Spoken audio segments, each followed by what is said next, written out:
Then you say, well, this actually fits for this guy. This is the same man who, the night before, and without a moment's hesitation, handed her over to be raped in order to save himself. And what did he do after that? Did he sit inside wringing his hands and grieving for what was happening outside the walls of the house? He went to bed. He went to bed and he had a good night's sleep without a care in the world for his concubine being raped a few meters from his sack. And there she is being abused, one man after another. She's crying, she's in anguish, she's in pain, it means nothing. And he just sleeps on. And he gets up in the morning. Calm as you like. Let's go. Let's set off early. Come on, rise. And then you think to yourself, well, he wasn't the only man to sleep soundly that night. The old man, he doesn't seem to be troubled. The Levite servant doesn't care.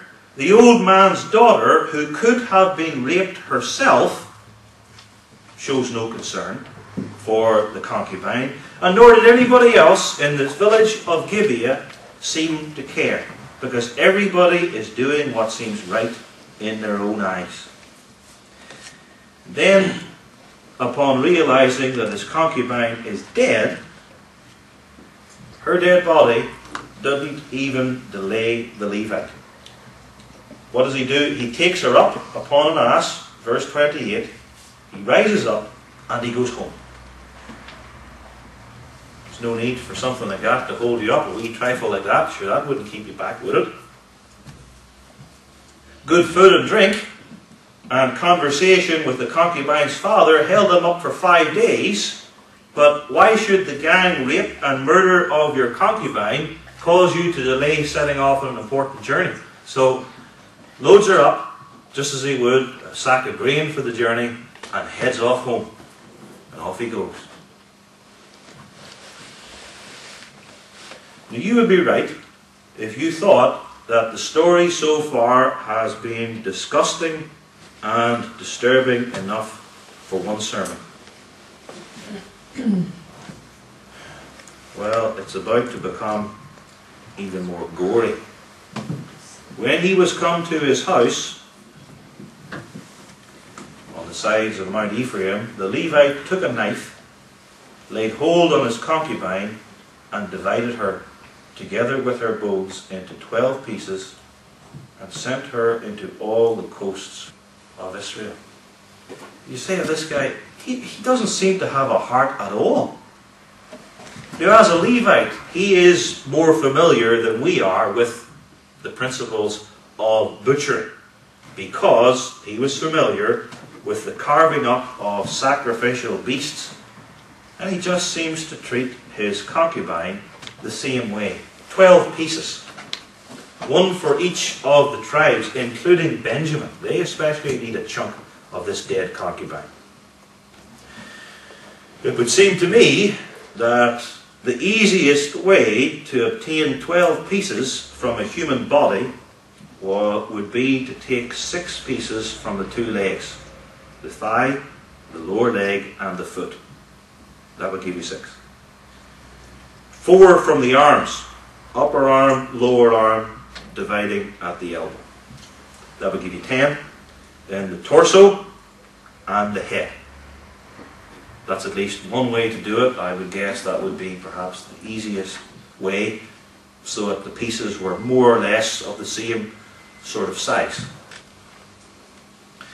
You could only imagine what it must have been like to be one of the 12 messengers carrying meal like that to the tribe of Asher or Zebulun or Reuben. A grisly piece of post, if ever there was such. Bloody, leaking through the package if it was wrapped, and being a hot country, increasingly smelling. It's a gory business. Now, with today's postal service, such meal would not, of course, be allowed.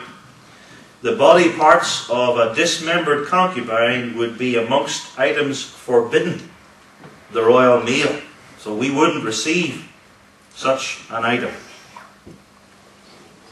But these 12 tribes did. And the 12 posted body parts had the desired effect. It was so, verse 30, that all that saw it said, there was no such deed done, nor seen, from the day that the children of Israel came up out of the land of Egypt unto this day. Consider it, take advice, and speak your mind. They said, this is the greatest outrage since the Exodus till that day. That is, this is the greatest outrage in all of Israel's history as a nation to that point. This is the worst thing. Worse than the golden calf, for instance. And Israel at this stage was so backslidden, so idolatrous, so wicked, that it took something like the postal delivery of the left forearm, or the head, or the torso, or the upper right thigh of a mutilated concubine. It took something like that to get Israel's moral indignation. They just shrugged their shoulders at sin. No big deal. But this was enough to stir them up. And that's why you have at the end of verse 30 these three terse statements. Unusual, striking in the Bible, because you don't often get this sort of thing. Consider of it. Take time to think about what has happened on your own. Take advice from other people. And then speak your mind. Say what you think about this outrage and what ought to be done to discipline the people who have perpetrated this in the church.